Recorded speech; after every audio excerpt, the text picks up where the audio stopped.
Waalaikumsalam warahmatullahi wabarakatuh. Alhamdulillah, alhamdulillahirobbilalamin, wassalatu wassalamu ala asrofil anbiya'i wal mursalin wa ala alihi washabihi ajmain. Yang terhormat Bapak Sabarudin sebagai fasilitator kita, yang saya hormati rekan-rekan guru peserta kegiatan yang di sini. Alhamdulillah pada pagi menjelang siang hari ini kita masih diberi kesempatan untuk dapat berkumpul kembali melaksanakan kegiatan ini yang terakhir, khususnya di refleksi dari kegiatan on kita UP pilihan, yaitu modul ke-10 tentang keliling dan luas bangun datar. Alhamdulillah juga nanti mungkin kita akan didatangi oleh Bapak Pengawas Pembina kita dengan Bapak Ketua KKN 1 nanti akan hadir, dan hal-hal yang berkenaan dengan kegiatan kita kemarin, khususnya di UP 10 keliling dan luas bangun datar yang akan dipimpin langsung oleh Bapak Sabarudin sebagai fasilitator kita. Selanjutnya nanti akan langsung dipimpin oleh Bapak fasilitator kita. Demikian yang bisa saya sampaikan untuk pengantar di pagi hari ini. Mohon maaf sebelum kita sama-sama melakukan refleksi, maka kita sama-sama membaca basmalah. Bismillahirrahmanirrahim. Billahi taufiq wal hidayah. Assalamualaikum warahmatullahi wabarakatuh. Waalaikumsalam. Alhamdulillahirabbil alamin. Allahumma sholli ala sayyidina Muhammadin wa ala alihi wa sahbihi ajmain. Amma ba'd. Syukur kita panjatkan kehadirat Allah Subhanahu wa taala atas nikmat yang Allah Subhanahu wa taala berikan kepada kita semuanya. Pelaksanaan kegiatan MGMP ini, proyek dari Kementerian Agama Bank Dunia ini, sehingga mudah-mudahan dengan akan berakhirnya kegiatan ini membuat kita semuanya bisa banyak belajar dan banyak hal yang bisa kita ambil pelajaran dari kegiatan yang kita laksanakan dalam beberapa pekan ini. Salawat serta salam senantiasa tercurahkan kepada suri tauladan Nabi Muhammad SAW, pada keluarga, para sahabat dan umatnya senantiasa istiqomah memberikan sunnah-sunnahnya hingga akhir zaman. Yang kami hormati Bapak Sigit selaku Ketua MGMP, yang kami hormati para pengurus MGMP Matematika MTS, dan yang kami muliakan Bapak Ibu Guru MGMP Matematika MTS KKN 1 di Kota Pontianak. Baiklah, pada kesempatan kali ini kita akan melakukan refleksi terhadap pelaksanaan UP 10, konsep keliling dan bangun luas dan keliling bangun datar. Tentu pada kesempatan ini selain refleksi, selain melaksanakan refleksi apakah nanti dari pribadi-pribadi maupun perwakilan kelompok, maka salah satu agenda penting kita adalah melakukan RTL, yaitu rencana tindak lanjut yang mungkin sangat penting. Refleksi mungkin kita mengevaluasi dari terhadap aktivitas mengajarnya, kendala apa saja yang dihadapi, kemudian permasalahan-permasalahan yang ditemui di lapangan, dan nanti setelah itu kita akan coba langsung rencana tidak lanjut. Nah, ini yang penting karena masih ada UP-UP yang lain yang itu semua juga harus digarap di KKM. Apakah nanti itu akan dilaksanakan di sekolah masing-masing atau itu menjadi nanti program dari MGMP untuk mempraktekkan atau membedah UP-UP yang masih ada, modul-modul yang masih ada, jadi kebagian semuanya. Jadi tanpa harus nanti menunggu sana bantuan dana yang ada, namun tetap terus bisa melaksanakannya dan menjadi salah satu dari kegiatan MGMP. Apakah dipraktekkan masing-masing di madrasahnya atau nanti menjadi proyek bersama dan mengulang kembali kegiatan-kegiatan yang sebelum yang sudah kita laksanakan di tahun berikutnya. Itu saja pengantar awal dari kegiatan refleksi dan juga RTL hari ini. Nanti kita spesikan waktu ya refleksi. Setelah itu kemudian yang kedua kita akan coba susun RTL, rencana tindak lanjut terhadap program ini. Baik, kita langsung saja ke refleksi. Mempraktekkan modul pilihan itu di LTS Alisan dari hari pertama sampai hari kedua, dari pre-test sampai ke post-test. Ternyata setelah kita coba, kesulitan yang terjadi itu pertama adalah mengarahkan anak. Artinya gini, di saat kita masuk kelas, kita bawa modul, anak itu jadi bingung. Sebenarnya maksudnya kita disuruh ngapain? Kita tunjukkan gambar.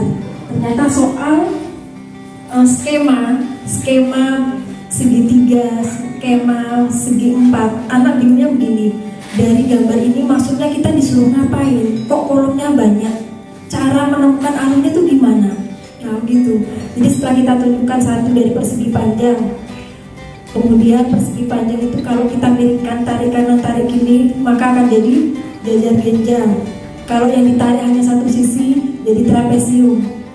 Artinya untuk menggiring anak ke arah pembagian itu masih perlu ini Mas, perlu apa Mas? Perlu waktu yang lama. Kita saja yang dulu untuk menemukan skema itu harus berpikir panjang, apalagi siswa. Jadi kata siswa begini, sebenarnya ini gimana sih Bu? Kok kotaknya banyak, dipotong-potong, nempelnya gimana? Nah, gitu. Jadi pada saat kita, kalau segitiga mungkin lebih mudah pembagiannya. Tapi yang agak sulit ini di segi 4 karena ada skema yang berurutan langsung 3 ke bawah. Nah maksudnya kan di bawah itu adalah persegi kemarin untuk menemukan itu. Jadi cara memotong dari trapesium, memotong ujungnya yang segitiga, menghitung segitiga dan persegi panjang itu juga anak belum sampai ke situ. Kemudian yang kedua, pada saat kita pertemuan hari kedua menghitung luas, menghitung keliling, karena di soal akhir itu di UP 4-nya ada soal menghitung luas persegi panjang, persegi, kemudian segitiga. Nah, anak itu bingungnya tambah bingung lagi di situ, karena saat bukan rumus langsung. Karena kan kita pada saat bertemu dari awal UP 1 dan selanjutnya tidak menjelaskan rumus. Pada saat akhir, anak harus dituntun menghitung menggunakan rumus. Jadi kita guru secara tidak langsung harus ngasih rumus juga, ngajari menghitungnya juga. Jadi intinya apa yang sudah dibangun dari awal itu tidak bisa sepenuhnya kita dapat di akhir. Yang dia itu main kotak masuk nggak? Di situ, jadi harus berulang. Tapi ketika misalnya menggunakan konsep kotak-kotak itu untuk keliling sama luas bisa. Untuk persegi mereka udah, jadi kita mengajarkan bisa. Segitiga itu yang agak sulit. Luas segitiga. Iya. Saya sudah mungkin menambah informasi saja.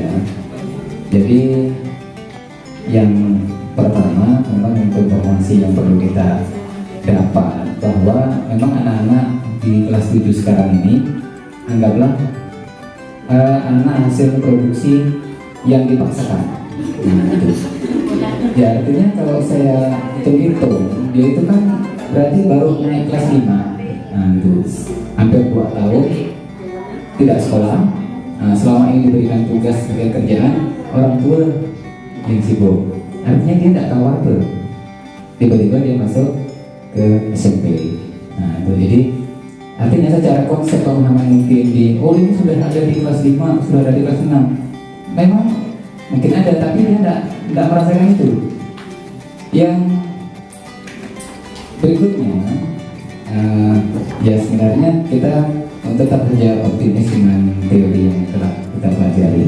Karena saya ingat teori lama itu mengatakan jika kita mendengar maka kita akan lupa. Kalau kita melihat maka kita akan ingat, dan apabila kita melakukan maka kita akan paham. Nah, paling tidak dari kegiatan melalui LKPD 1 sampai LKPD 4 itu kan lebih banyak kita menekankan pada anak untuk melakukan sesuatu. Nah, paling tidak adalah yang dia ingat, karena dia sudah pernah melakukan berarti ada yang ingat. daripada dia harus mendengar. Karena selama ini memang jadi kelemahan kita, karena selama ini anak itu dibebankan untuk mendengar, sehingga tadi sesuai dengan teori itu mendengar itu membuat dia lupa. Seperti yang kita sampaikan kan, yang menjadi realitas kita bahwa persegi adalah, itu kan anak mendengar. Kemudian persegi panjang adalah, tidak pernah kita menghubungkan bahwa persegi itu merupakan bagian dari persegi panjang, persegi panjang itu merupakan bagian dari jajar genjang.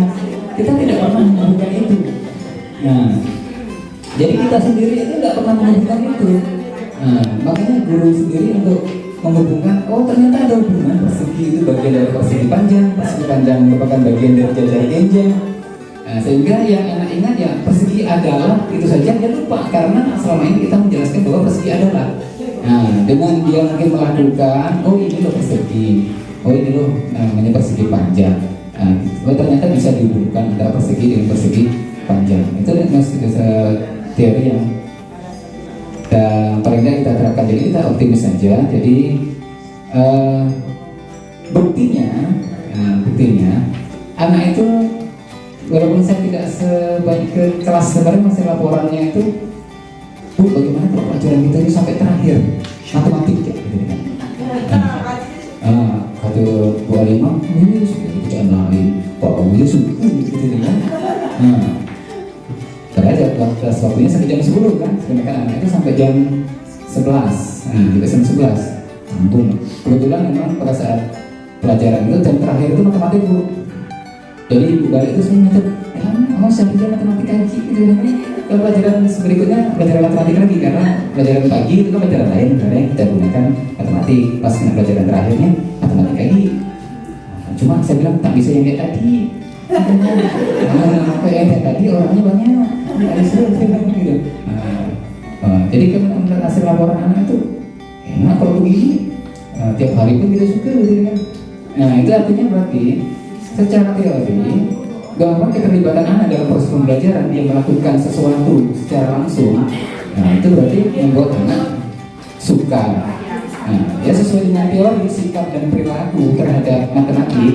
Ini kan kebetulan hasil penelitian menunjukkan bahwa jika seorang anak sudah suka terhadap pelajaran matematik, maka teorinya mengatakan anak itu akan berhasil belajar matematik. Artinya ada peningkatan nilai hasil matematik.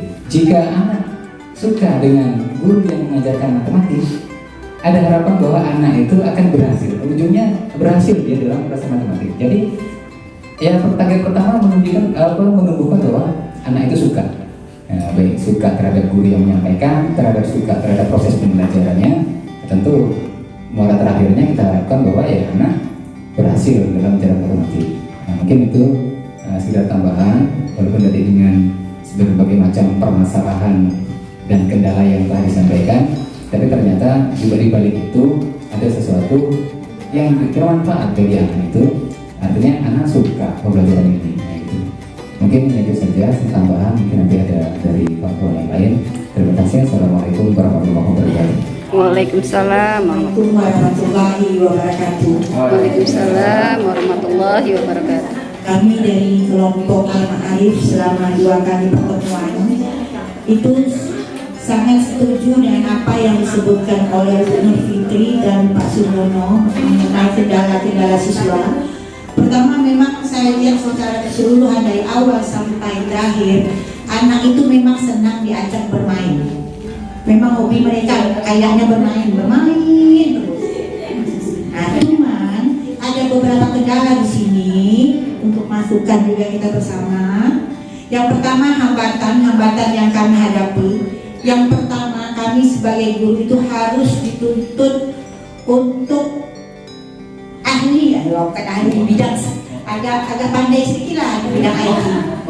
Karena tuntutan dari pengawas kemarin, jadi yang maju itu harus menggunakan IT. Yang kedua, hambatannya yang saya lihat itu banyak memakan waktu. Jadi kita terpaksa harus memakai jam pelajaran teman yang lain. Jadi 1 jam, 2 jam itu cukup banyak. Yang ketiga, biaya. Kalau memang guru ingin menerapkan, memang harus pakai biaya sendiri dan minta dari sekolah, malu juga kita ya. Yang keempat itu tenaga guru itu tidak bisa kalau hanya sendirian. Itu kalau kita lakukan kalau 20 siswa. Sedangkan siswa itu kalau normal 40 siswa. 20 siswa itu harus dengan satu guru. Saya rasa itu sangat kewalahan sekali. Kemudian saya sarankan untuk MGMP, kalau memang ada MGMP berkelanjutan, kita mengadakan apa istilahnya, harus ada istilahnya tugas guru yang paling utama, yaitu membuat RPP, silabus dan perangkat semuanya. Alangkah baiknya kalau juga kita mengarah ke situ, karena tugas utama guru yang dituntut pertama kali kita itu harus mengumpulkan perangkat pembelajaran. Nah, jadi sama-sama KKM-nya semuanya kita minta saran cara buat KKM yang benar, ya.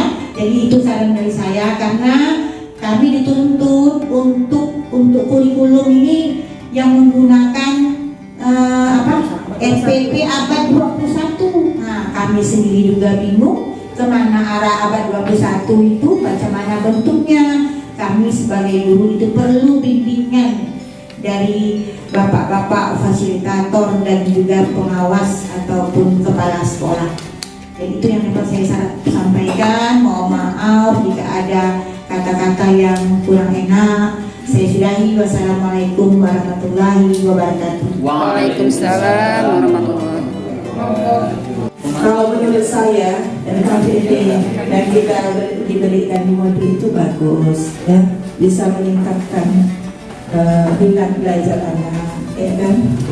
Tapi walaupun bagus, kalau menurut saya ya, tapi kalau kita sebagai guru tidak bisa menerapkannya dengan baik, bagus, itu akan hasilnya tidak juga bagus ya. Misalkan kita menggunakan langkah-langkah di modul itu. Modul itu kan ada memberikan arahan, kita laksanakan. Persepsinya apa gitu, kaitan ke ayat-ayat Al-Quran kalau ada supaya lebih menarik. Kita inikan lagi maknanya daripada itu. Kita berikan contoh-contoh dulu dalam kehidupan sehari-hari. Jadi memang harus kita sebagai guru harus bijaksana juga untuk memberikannya.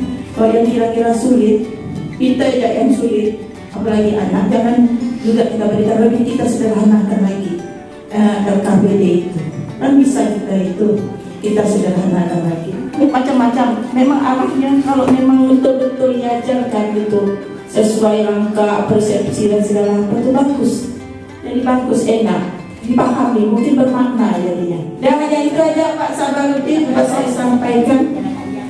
Assalamualaikum warahmatullahi wabarakatuh. Waalaikumsalam. Masukan dari Bapak Ibu semuanya terkait dengan pelaksanaan praktek mengajar kita.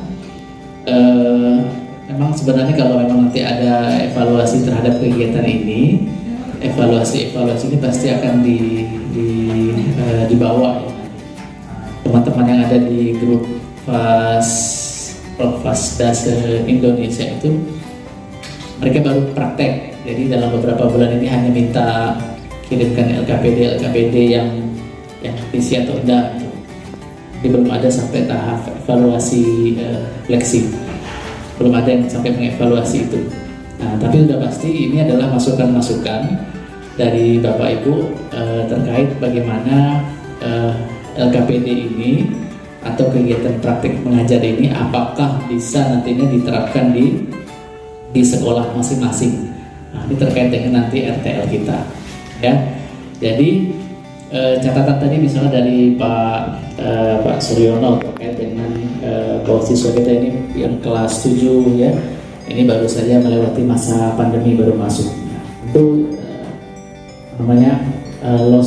loss informasi atau kehilangan pembelajaran yang seharusnya bisa mereka dapatkan di kelas 6 yang secara tatap muka, secara normal seharusnya bisa didapatkan di kelas 7 kan.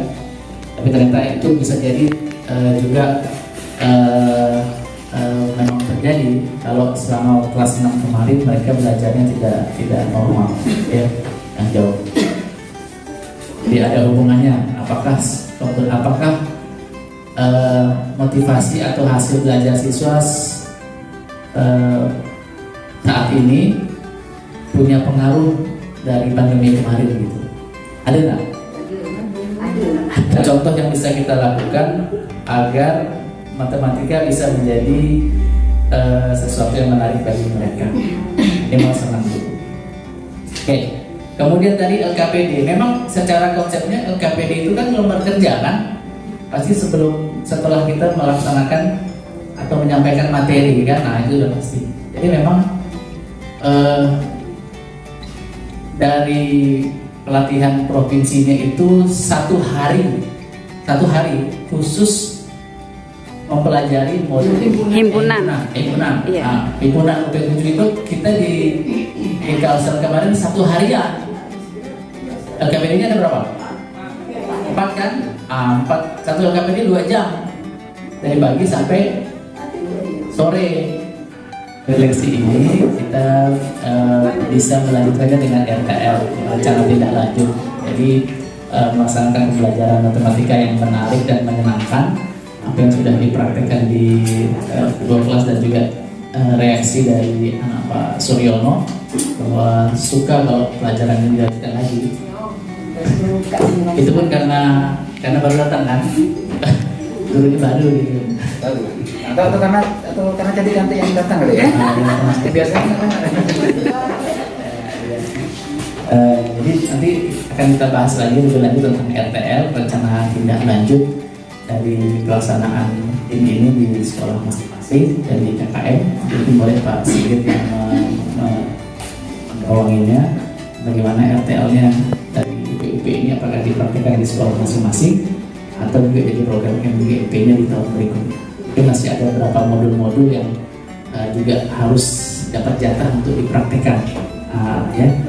Apakah modul itu dipraktikkan di kegiatan MGP tahun berikutnya atau modul itu dipraktikkan dipilih semester depan modul ini nanti dipraktikkan di sekolah masing-masing.